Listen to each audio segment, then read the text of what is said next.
Welcome back everyone. Welcome to civil services study. Practice set number 169 पर आ जाइए UP PCS के लिए। तो चलिए स्टार्ट करते हैं। प्लेलिस्ट इसकी बना रखी है इस टेस्ट सीरीज़ की, वहाँ पर आप टेस्ट नंबर 1 से लेकर 169 तक पहुँच सकते हो और डिस्क्रिप्शन बॉक्स में उसका लिंक है। तो आ जाइए क्वेश्चन नंबर 1 पर। निम्नलिखित में से कौन सा जोड़ा सुमेलित है? तो 3 है यहाँ पर, केवल एक ही सुमेलित है और 3 जो हैं वो गलत सुमेलित हैं। चित्रित ग्रेवेयर मतलब मृदु भांड की बात कर रहा है, बर्तन की बात कर रहा है हड़प्पा सभ्यता में। तो हड़प्पा सभ्यता के बर्तन चित्रित तो थे नहीं, वो तो लाल और काले रंग के थे ना। लाल रंग के बर्तन थे, काले रंग का उस पर जो है पुताई थी या डिज़ाइन था, कह सकते हैं उसको। चित्रित धूसर थे वैदिक काल के, तो पहला वाला गलत है। कला की गांधार शैली का संबंध कुषाण काल से, ये सही है। अजंता चित्रकला मुगल काल की थोड़ी है, गुप्त काल की है ना। और चित्रकला की पहाड़ी शैली मुगल काल और मुगल काल के बाद, मराठा काल की नहीं है। तो केवल एक ही यहाँ पर, दो ही यहाँ पर सुमेलित है, बी। तो देखिए, मूर्तिकला की गांधार शैली को कुषाण शासकों द्वारा संरक्षण दिया गया था। लाल और काली मिट्टी के बर्तन हड़प्पा सभ्यता के दौरान प्रसिद्ध थे।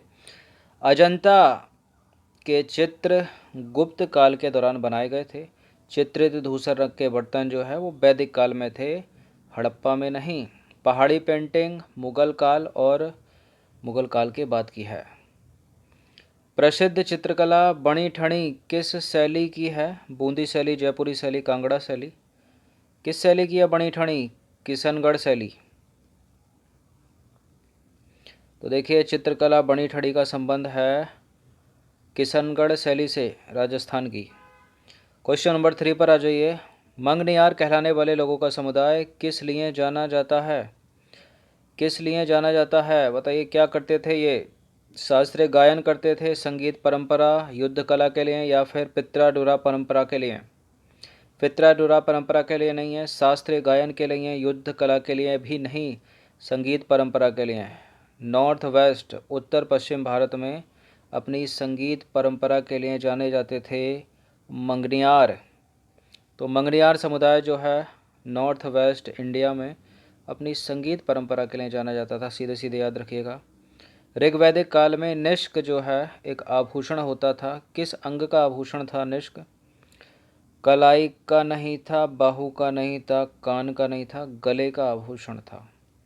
तो देखिए, ऋग्वैदिक काल में हृणय और स्वर्ण शब्द सोने के लिए प्रयोग किया जाता था, और जो निष्क है वो सोने का एक आभूषण था, और ये किस अंग का था? गले का था।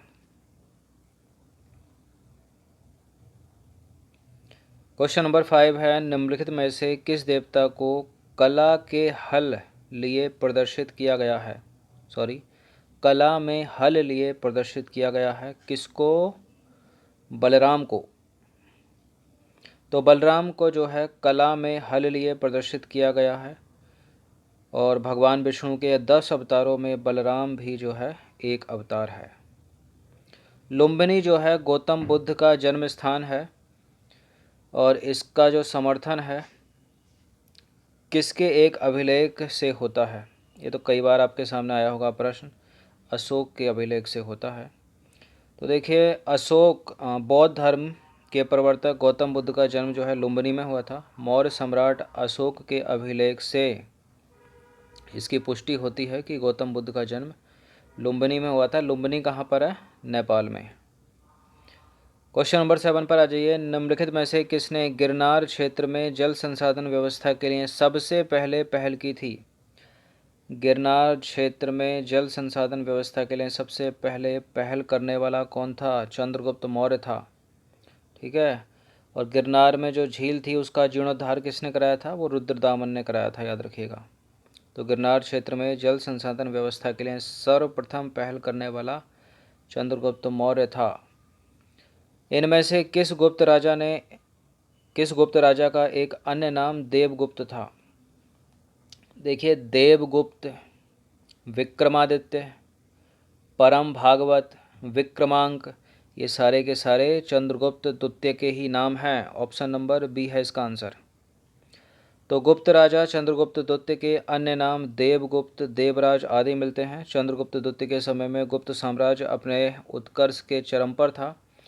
उसने वैवाहिक संबंध और विजय दोनों तरह से साम्राज्य की सीमा का विस्तार किया। चंद्रगुप्त द्वितीय ने विक्रमांक, विक्रमादित्य और परम भागवत की उपाधियां धारण की थी। इंपॉर्टेंट है, तीनों की तीनों याद रखना, विक्रमांक, विक्रमादित्य और परम भागवत। क्वेश्चन नंबर 9 पर आ जाइए। निम्नलिखित में से किस वंश के द्वारा प्रायः महिलाओं को प्रशासन में ऊंचे पद प्रदान किए गए थे? महिलाओं को ऊंचे पद प्रदान करने वाले थे चालुक्य।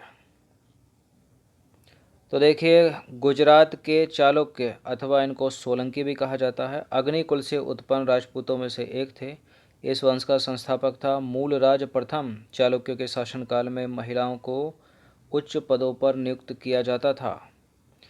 क्वेश्चन नंबर 10 पर आ जाइए। मामल्लपुरम में रथ स्मारकों के निर्माण के लिए इनमें से कौन उत्तरदायी थे?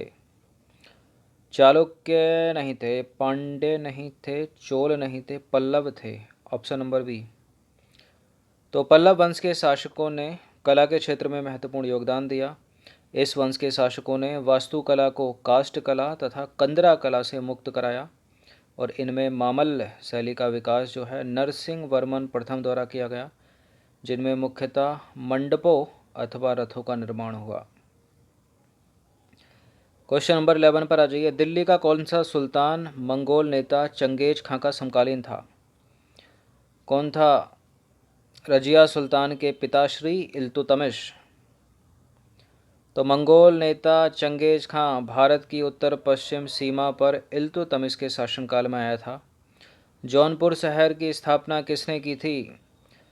देखिए, आगरा शहर बसाया था सिकंदर लोदी ने और जौनपुर शहर उसी ने बसाया जिसने ब्राह्मणों पर जजिया लगाया, फिरोज शाह तुगलक ने। तो फिरोज शाह तुगलक ने 300 नवीन नगरों की स्थापना की थी। 300 उसके द्वारा बसाए गए नगरों में फतेहाबाद, हिसार, फिरोजपुर, जौनपुर और फिरोजाबाद प्रमुख थे।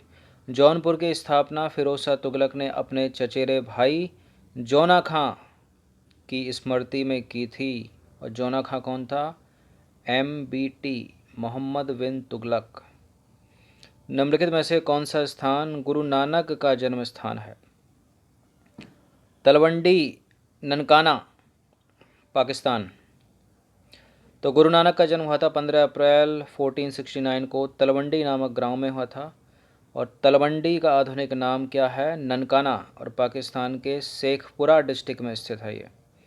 नंबर 14 पर आ जाइए। निम्नलिखित में से कौन सा राजपूत राजा संगीत पर एक पुस्तक के लेख के रूप में जाना जाता है?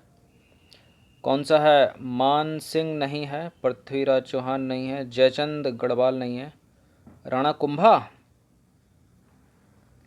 तो राणा कुंभा 1433 में मेवाड़ का शासक बना। वह संगीत, साहित्य और कला का भी पोषक था। उसने महमूद खिलजी को हराकर मालवा पर विजय प्राप्त की। इस विजय के उपलक्ष्य में महाराणा कुंभा ने 1440 में चित्तौड़ में विजय स्तंभ का निर्माण करवाया। राणा कुंभा ने संगीत पर एक पुस्तक भी लिखी। क्वेश्चन नंबर 15 पर आ जाइए। अंतिम प्रश्न है, मात्र एक मुट्ठी बाजरे के चक्कर में मैंने अपना साम्राज्य खो दिया होता। इस कथन को आप किस मध्यकालीन शासक से संबंधित करेंगे? अलाउद्दीन खिलजी, मोहम्मद बिन तुगलक, शेरशाह सूरी या औरंगजेब? किसने कहा था मात्र एक मुट्ठी बाजरे के चक्कर में मैं अपना साम्राज्य खो बैठता? कौन था वो? शेरशाह सूरी। तो शेरशाह सूरी मारवाड़ के युद्ध में राजपूतों के शौर्य से इतना प्रभावित हुआ कि उसने कहा कि मैं एक मुट्ठी बाजरे के चक्कर में लगभग हिंदुस्तान का साम्राज्य खो दिया होता। तो इस तरह के कुछ सीधे सीधे उठा लेते हैं NCERT से और एग्जामिनर क्वेश्चन बना देता है।